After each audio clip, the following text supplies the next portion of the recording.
You could smell it before you could see it. This is tame compared to what you guys are about to see. This is simply, the wildland portion of it, the grass and the trees getting burned. In Paradise, California, it's easier to count what wasn't destroyed. The elementary school is a scorched shell. The hospital is surrounded by security fences to deter looters, law enforcement says. So we've been driving through the town of Paradise for about an hour now, and we've seen dozens of cars like these just completely decimated, blown out. We're seeing tons of downed power lines and a lot of houses that are really just left to their foundation. The Camp Fire has destroyed more than 10,000 homes and buildings, and the numbers just keep going up. More acres burned, more remains found.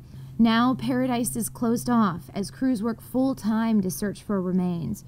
There are more than 450 investigators combing the town.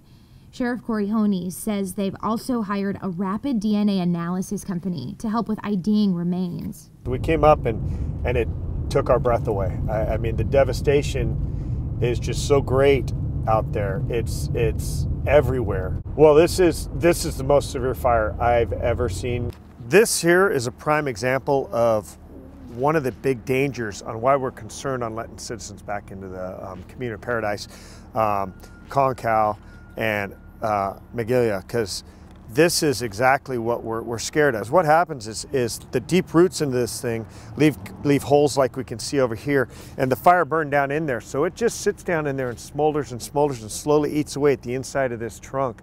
And eventually, this tree would have fallen down, and if somebody or a firefighter or a citizen had been in its way, it would have crushed them. Even in this dangerous environment, search crews work daily until the last light.